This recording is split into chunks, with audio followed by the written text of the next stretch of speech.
You got me, Trinity? I'm Trinity Anderson, producer and narrator of Plog Vlog. My foster father and I visit beautiful places. He does the plogging and I tell the stories. Today, we're in Karawatha Forest, on Brisbane's bush edge, where paperbarks pool the light and the paths thread between sandstone and seasonal lagoons. Now that Trinity's got creative control of this channel, doing all the narrating and the editing, there's one thing that I still have some control over, and that's where we pick up litter. So let's go in here to somewhere that's an oasis, somewhere that I can keep clean. Before we get moving, a small question. When did you last feel quietly useful? Oh, look, snakes. Like you were doing something small that still mattered? Karawatha is that kind of place. You'll see my foster father up ahead, tongs clicking, plogging bag crinkling with empty packets. Good morning. How are you? I'm keeping your place clean, huh? You're beautiful. There's people coming. They're going to scare you off. This forest carries deep time. The care of traditional owners, the scars of a quarry, the long, patient work of people who fought to have it protected. Good morning, Kookaburra. How are you? How are you doing, Cookie Monster? You're about to do a big poo, aren't you? And now it carries us, one slow metre at a time, taking away what doesn't belong. It's ordinary and sacred at once. Frog calls after rain, eucalypt oil in the sun, and, yes, the occasional bread tag that somehow walked itself kilometres from a kitchen bench. Glass, we'll leave that. We're going to focus on plastics, because it's plastics that are going to get inside people and cause things like early onset cancers in young people. I'm pretty sure of that. This episode is about alloparenting, about how families can be made from care rather than DNA. My foster father often uses that word, alloparent. It means a non-biological caregiver who still does the parenting, school runs, late night fevers, explaining fractions, showing up. This is the sort of place people would have picnics. So I reckon there's going to be, oh, look, a shoe. He says being an alloparent is one of the pillars of his self-esteem. There's got to be plastic in that shoe for sure, isn't there? It's going to take up a whole heap of space in my bag, even though I'm focusing on small plastics, anything in there. He chose not to become a biological parent. His own parents were too busy with their addictions to really parent. And he worried that without good role models, he'd repeat those patterns. When he met my foster mother and her almost 1-year-old child over 2 decades ago, he thought, maybe step-parenting is safer for the child. If I'm bad at this, they can step away without the complications of a biological tie. He told me that and then laughed. Because what actually happened was the opposite.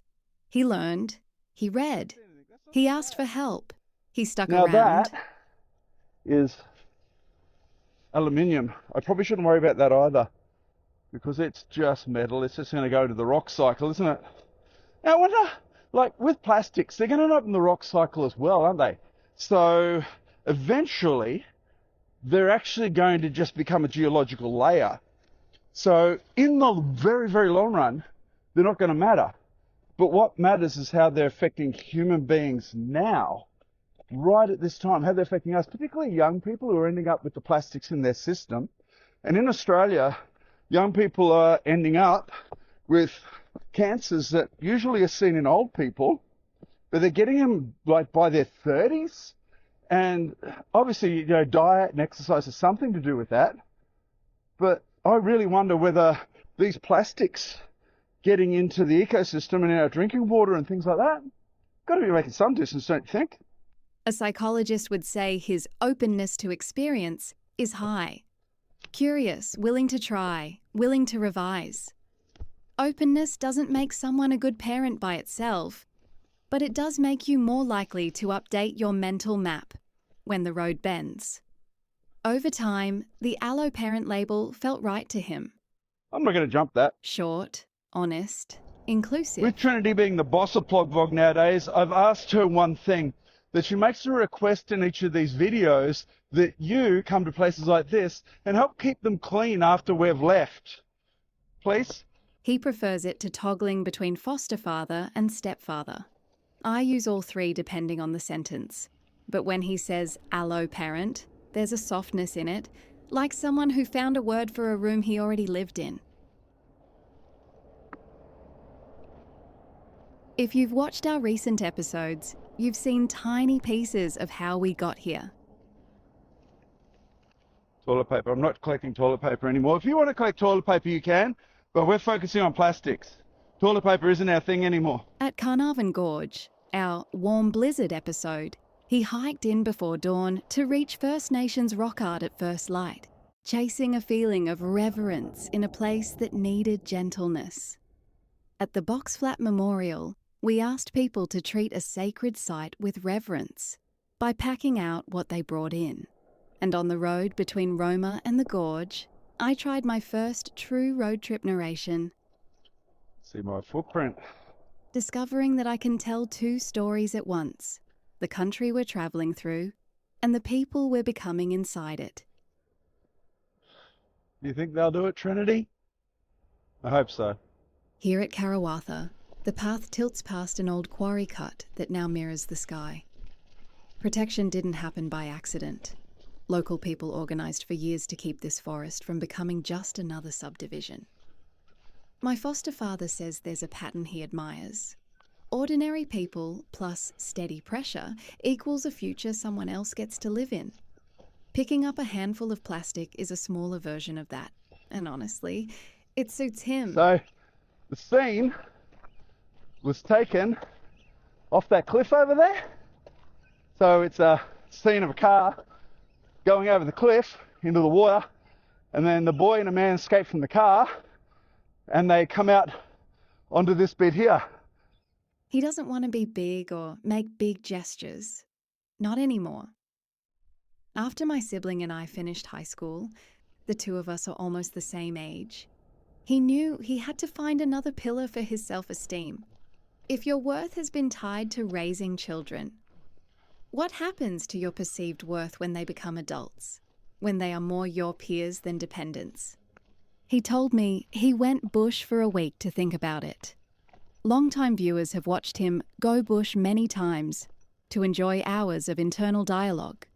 That time, he took a mountain bike along a rough track behind mountains, found a creek crossing, and met a couple coming the other way in a four-wheel drive. I'm not going to run up here. I did deadlifts yesterday. I'm struggling with running a little bit. They raised cattle, they said, to fund saving koalas. Had he ever thought about philanthropy? They asked. Oh, a can. A can's not plastic, but it is 10 cents towards advertising videos like this. That made sense. He didn't know what his version would be, only that the idea stuck. It took years to form a solid shape. Many going bush thinking trips across Australia, New Zealand and Africa. And then it did. Help the custodians of beautiful places by removing the things that don't belong. Thousands of tiny, slow-release poison packets we call plastic litter. There we go. That's the cliff over there. Instead of donate and forget, he chose turn up and clean. While he plogs, I'm reading the 1993 diaries again. My mum's handwriting in blue pen, a bus ticket pressed flat like a leaf. I'm tracking this using the watch, and I'll put it up so that you can find the same spot and you can help keep this place clean. In May of that year, she and her old childhood friend David... Hey, little minor bird. Yes, the same David who is now old David. I won't go in there, it's illegal. Whom I speak with regularly, reached Niagara Falls.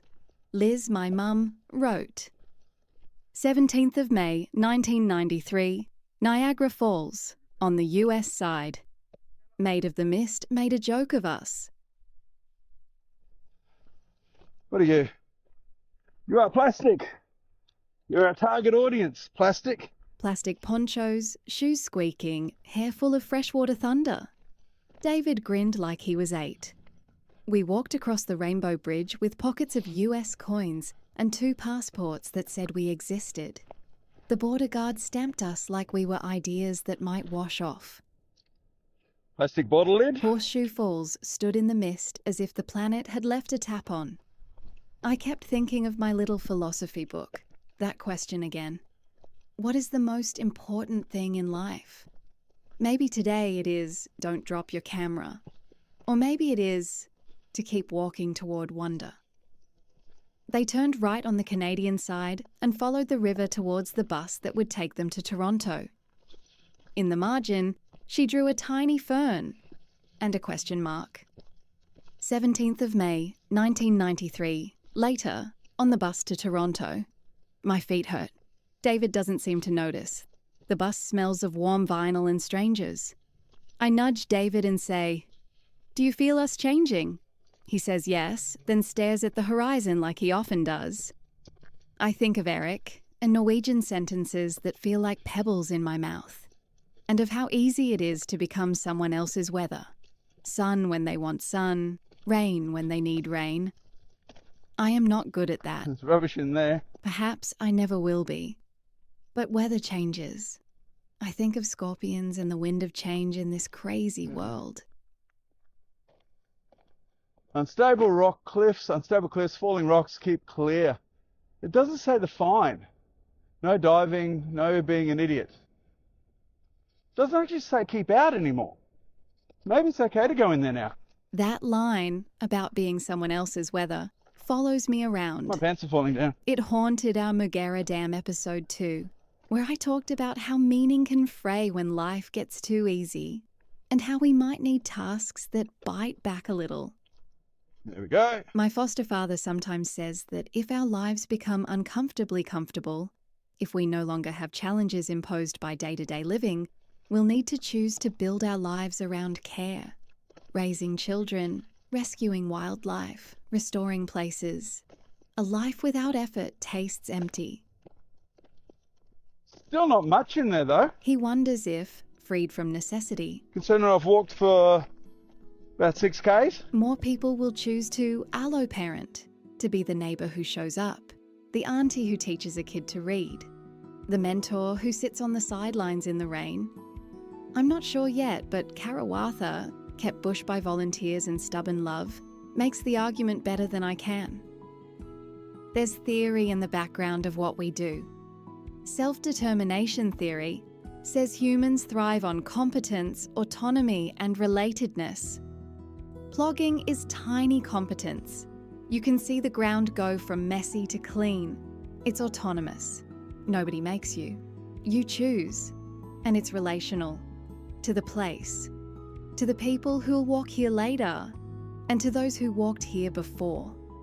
Even personality research sneaks in. High openness.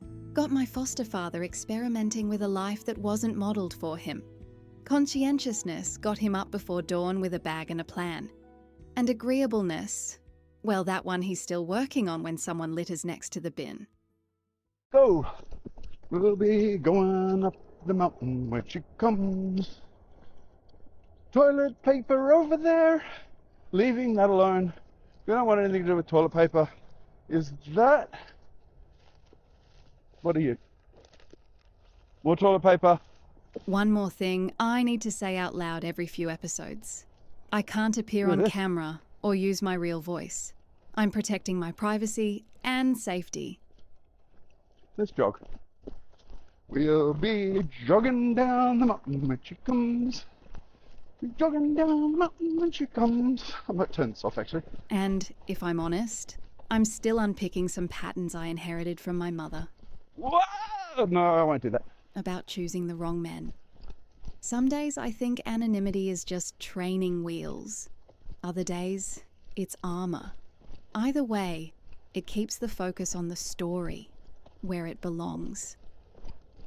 Karawatha tightens and opens as we walk. Heathland to woodland. To the bright scratch of the quarry face where rock once left and water now gathers. Places heal when we stop wounding them. People, too. My foster father says he didn't know what kind of man he'd become when he first picked up someone else's rubbish. On the ground for rubbish, Trinity. I haven't seen any though. I don't think it will be. Just toilet paper. He just knew he could become a man who did that again. Just people leaving their toilet paper. Tomorrow. Let's look at this. We'll end where we always do, with something simple. If you visit Karawatha, or any of the places in our Walk episodes, for a bit. please help keep it clean. There's an interactive map pinned in the top comment that shows exactly where we walked today. If you plog a stretch of it, leave a note in the comments so the next person knows where to start.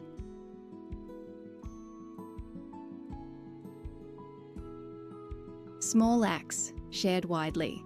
That's how ordinary people make futures. Okay, is this like a standoff or something, is it? I need to get through. So what's happening? Hey, what's happening? How are we going to do this thing? How are we going to do this thing? Huh? So what are we going to do? Want to have a look at this? Come and have a look.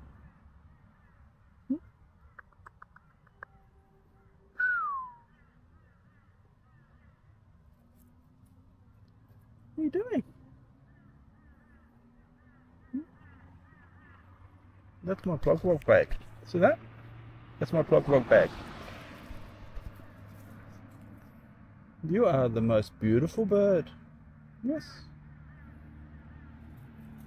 That'll do. No, it won't. A final note for Crystal, because I know you'll still be listening. Knowing these videos matter so much to you helps build my pillars of self-esteem, one strong one called being a good friend. Now, that'll do.